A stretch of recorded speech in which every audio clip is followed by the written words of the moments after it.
안녕하세요. 그린빌 가족 여러분. 오늘 목요일 아침. 네, 오늘도 이렇게 매일 한 말씀으로 오늘 하루를 시작하는 모든 분들에게 하나님께서 우리의 어두운 눈을 밝히 보여주시사 우리와 함께 하시는 하나님의 임재를 볼 수 있도록 인도해 주시기를 간절히 기원합니다. 자, 오늘 저희는 마태복음 오늘 9장 27절에서 31절의 말씀으로 함께 오늘 이 아침을 시작하도록 하겠습니다. 마태복음 9장 27절에서 31절의 말씀.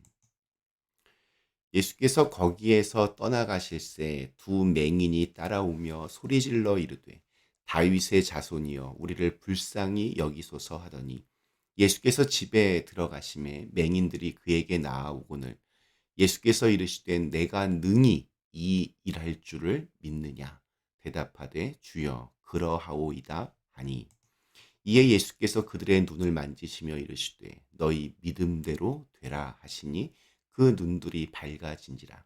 예수께서 엄히 경고하시되 삼가 아무에게도 알리지 말라 하셨으나 그들이 나가서 예수의 소문을 그 온 땅에 퍼뜨리니라. 아멘. 네, 우리 마태복음 8장과 9장에서 예수님은 다양한 사람들의 다양한 병들을 고쳐주셨습니다. 우리 어제 읽었던 말씀에는 심지어 죽은 소녀를 다시 살리기도 하셨습니다. 예수님에 대한 소문은 정말 순식간에 널리 퍼지게 되었습니다. 바야흐로 정말 인기 절정이었습니다. 하지만 예수님은 언제나 그러셨듯이 회당장 야이로의 집을 금방 떠나셨습니다. 몰려드는 사람들의 환호와 박수를 뒤로하고 그 자리를 떠납니다. 이게 바로 예수 정신입니다. 주님은 죽을 자리는 마다하지 않지만 영광을 받는 자리에는 한사코 거기에 머무르려고 하시지 않으셨습니다. 사람의 영광이 아닌 하나님의 영광을 구하는 분이기 때문입니다. 회당장 야이로의 집을 떠나 또다시 어디론가 가시던 중에 예수님을 따라오는 군중들 사이에 앞을 보지 못하는 사람 둘이 주님을 향해 크게 외칩니다. 다윗의 자손이여 우리를 불쌍히 여기소서. 그들은 예수님을 다윗의 자손, 곧 유대인들이 그토록 기다리고 있던 메시아로 고백하고 있습니다. 사람들의 눈길이 온통 예수님이 행하는 그 기적을 향하고 있을 때 그들은 그 기적과 이적을 넘어서 예수님의 존재에 이르고 있습니다. 빛을 잃어서 앞은 보지 못하지만 영혼의 빛은 꺼지지 않았던 것입니다. 때때로 우리의 두 눈이 우리를 속일 때가 얼마나 많은지 모릅니다. 세상의 화려한 것들을 붙잡고 쫓느라고 우리는 마음의 눈이 어두워지고 있다는 사실조차 깨닫지 못할 때가 많습니다.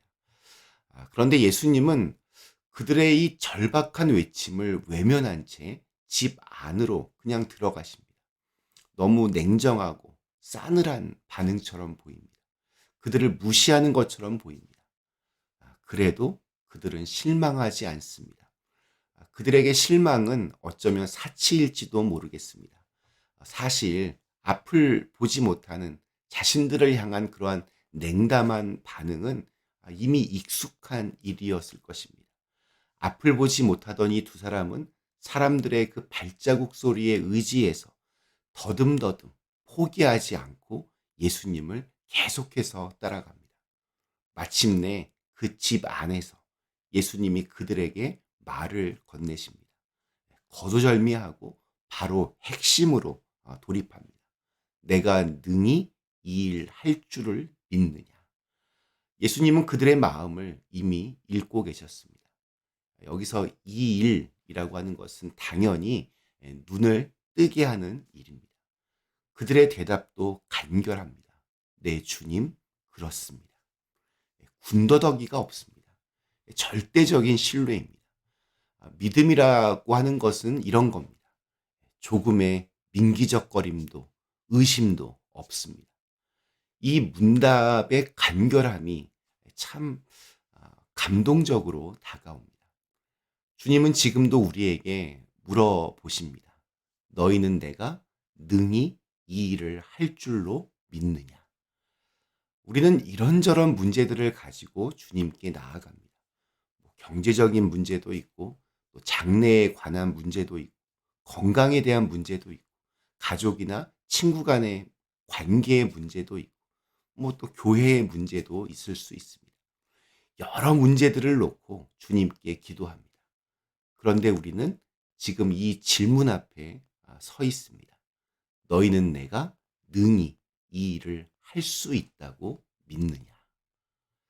어떠십니까? 정말로 믿으십니까? 우리가 기도하는 그 일을 주님께서 해결해 주실 수 있다고 믿고 기도하십니까? 아니면 그냥 종교적인 언어로 한번 그냥 해보는 것입니까? 예수님은 그들의 눈을 만지시면서 말씀하셨습니다. 너희 믿음대로 되라. 그러자 그들의 눈이 열렸습니다. 주님의 말씀은 사건을 창조하는 말씀입니다. 성경은 하나님께서 말씀으로 천지를 창조하셨다고 기록합니다. 즉 말씀은 하나님의 창조의 에너지입니다.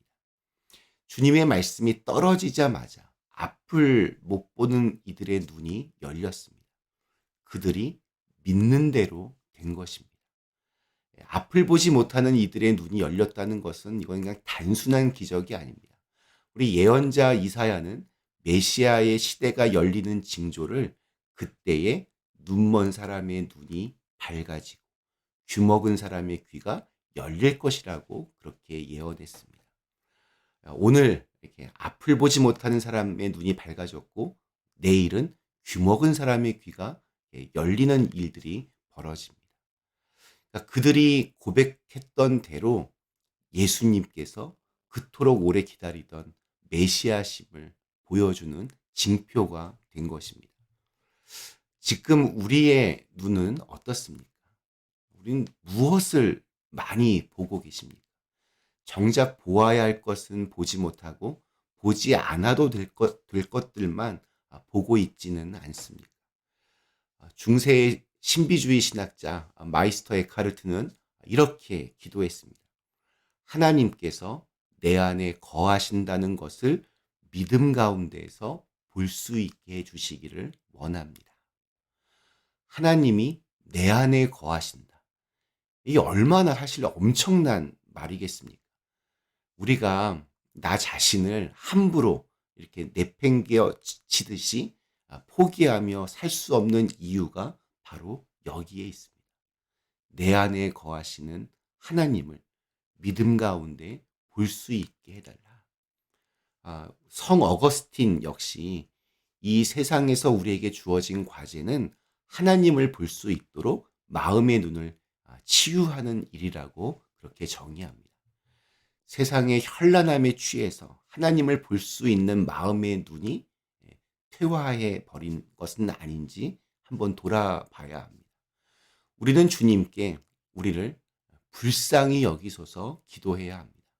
주님은 그럴 능력이 있습니다. 하나님은 멀리 계시지 않습니다. 우리가 내는 소리가 아무리 작아도 그 소리를 들으십니다. 가끔은 하나님이 우리 영혼의 이 절박한 소리에 아무런 반응을 보이지 않는 것 같아 답답할 때도 있습니다. 하지만 이 앞을 보지 못했던 두 사람이 낙심하지 않고 예수님의 뒤를 계속해서 따랐던 것처럼 우리도 쉽게 포기하지 말아야 합니다. 구하는 자에게 주실 것이고 찾는 자에게 주실 것이고 두드리는 자에게 열릴 것입니다.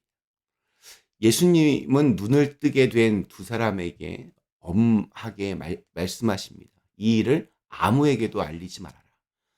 그러나 그들은 가만히 있을 수가 없었습니다.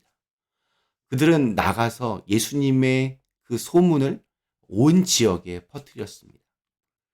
속에 불덩이를 간직한 사람이 어떻게 가만히 있을 수 있겠습니까? 가슴이 터질 것 같은 감격을 맛본 사람이 어떻게 가만히 입을 다물고 있겠습니까? 어쩌면 그들의 이 역동적인 모습은 맥없이 살고 있던 사람들의 가슴에도 불을 질렀는지도 모르겠습니다. 우리는 식어버린 가슴에 기쁨과 평화와 사랑의 불을 지르라고 보냄을 받은 사람들입니다.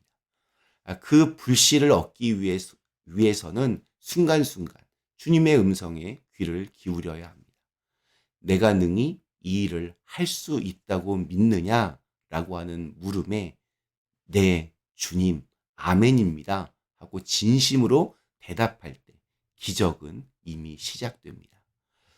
오늘 우리에게 주신 하루, 주님을 향한 분명한 믿음으로 우리의 가슴에 성령의 불꽃을 선물로 받는 그러한 날이 되시기를 간절히 기원합니다. 우리 잠시 함께 기도하시겠습니다. 사랑의 하나님, 오늘 주신 말씀을 통하여 두 눈을 뜨게 된 이 맹인들의 이야기, 저희들도 그 주님의 말씀에 의지하여서 네, 주님은 그러실 수 있습니다. 담대하게 믿음으로 고백하고 선포하고 우리의 가슴에는 그 주님의 사랑으로 충만한 날이 되게 하여 주시옵소서. 예수님의 이름으로 간절히 기도드리옵나이다. 아멘.